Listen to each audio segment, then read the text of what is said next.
জীবনে যতদিন শুক্রবার পাবেন 5টি আমল ছাড়বেন না। মনে রাখবেন, এই জুমার দিন, শুক্রবারের দিন অনেক ফজিলতের দিন। এটা কিন্তু আমরা অনেকেই জানি না। আমরা অনেক সময় দেখা যাচ্ছে জুমার দিন অনুষ্ঠান করে থাকি, বিয়ের অনুষ্ঠান, মুসলমানের অনুষ্ঠান জুমার দিনে করি। আর এই গান বাজনা, হালাল হারাম আমরা না বেছেই জুমার দিন আমরা গুনাহের কাজ বেশি করে ফেলি। জুমার দিন হচ্ছে সাইয়্যিদুল আইয়াম, leader of the all days, সকল দিনের সর্দার। সুতরাং এই জুমার দিন হচ্ছে ফজিলতের দিন। এই দিনে আপনি 5টি আমল মিস করবেন না। আজ থেকে আপনি ওয়াদা করেন, প্রতিজ্ঞা করেন, জীবনে যতদিন আপনি শুক্রবার পাবেন, জুমার দিন পাবেন, এই 5টি আমল ছাড়বেন না। নাম্বার 1, এক নাম্বার হচ্ছে জুমার দিন বেশি বেশি করে দুরূদ শরীফ পাঠ করা।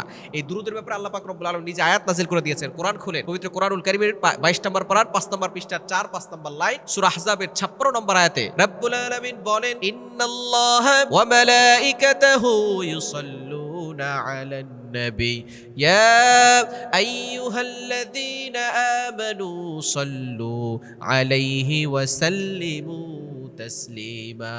আল্লাহ পাক রব্বুল আলামিন মুমিন বান্দাদেরকে ডাক দিয়ে বলছেন, ও ইউ হ্যাভ বিলিভার্স, হে বান্দারগণ, সাল্লু আলাইহি ওয়া সাল্লিমু তাসলিমা, তোমরা নবীর প্রতি দুরূদ পাঠ করো। সুতরাং এই দুরূদ পড়লে আপনার অভাব, আপনার দুঃখ কষ্ট সবকিছু দূর হয়ে যাবে। আর এই জুমার দিন, বিশেষ করে জুমার রাতেই আল্লাহ পাক রব্বুল আলামিনের ফেরেশতারা নবীজির কাছে আপনি কতবার দুরূদ পড়লেন সেগুলো নবীজির কাছে পেশ করা হয়। এজন্য যত বেশি পারবেন দুরূদ পড়বেন। দ্বিতীয় নাম্বার আমল হচ্ছে ফজরের নামাজ জামাতের সাথে পড়া। আপনি প্রতিদিনই জামাতের সাথে ফজরের নামাজ পড়বেন, তবে জুমার দিন গুরুত্ব দিয়ে পড়ার চেষ্টা করবেন এবং একটু আগে ওঠার চেষ্টা করবেন। তাহাজ্জুদ নামাজ 2 রাকাত পড়ে আল্লাহর কাছে দোয়া করবেন, দেখবেন আল্লাহ তাআলা আপনার সকল দোয়াগুলো কবুল করবেন। কারণ কিছু কিছু রাত রয়েছে যেই রাতে দোয়া ফিরিয়ে দেওয়া হয় না, তার ভিতরে অন্যতম একটি রাত হচ্ছে জুমার রাত। এই রাতে আপনি আল্লাহর কাছে দোয়া করবেন। জুমার দিন ফজরের নামাজ জামাতের সাথে পড়ার চেষ্টা করবেন। 3 নাম্বার হচ্ছে সূরা কাহফ তেলাওয়াত করা। নবীজি সাল্লাল্লাহু আলাইহি ওয়াসাল্লাম জানিয়ে দিয়েছেন, যে ব্যক্তি জুমার দিনে সূরা কাহফ তেলাওয়াত করবে, দাজ্জালের ফিতনা থেকে আল্লাহ তাকে হেফাজত করবেন, দুনিয়ার সকল ফিতনা থেকে, আযাব গজব থেকে আল্লাহ তাকে হেফাজত করবেন। এজন্য প্রতি জুমায় সূরাতুল কাহফ তেলাওয়াত করবেন। যেহেতু বড় একটি সূরা, পুরাটা কেউ পড়তে না পারে, তাহলে প্রথম 10টি আয়াত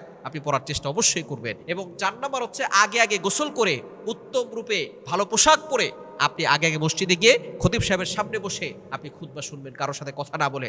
তাহলে প্রতি কদমে আল্লাহ পাক রব্বুল আলামিন 100 বছরের ইবাদত আপনার আমলনামায় দিয়ে দিবেন। 5 নম্বর আমল হচ্ছে দোয়া করা। জুমার দিন যে সবচেয়ে গুরুত্বপূর্ণ সময়, এই সময়গুলো আপনি দোয়া করতে ভুল করবেন না। বিশেষ করে জুমার দিন 2 খুতবার মাঝখানে যখন খতিব সাহেব বসেন, ওই সময় দোয়া কবুল হয়। এবং আসরের নামাজের পরে, মাগরিবের পূর্বে দোয়া কবুল হবে। আপনার অভাবের কথা, কষ্টের কথা, বিপদের কথা, সন্তান কথা শোনে না, স্বামী পরকীয়ায় লিপ্ত হয়ে গেছে, মেয়ের বিয়ে হচ্ছে না, সন্তানের ভিসা হচ্ছে না, যত ধরনের কথা আছে, আপনার দোয়া যেগুলো কবুল হচ্ছে না, এই জুমার দিন আসরের নামাজের পরে মাগরিবের পূর্বে করবেন, দেখবেন আল্লাহ তাআলা আপনার সকল দোয়াগুলো কবুল করবেন।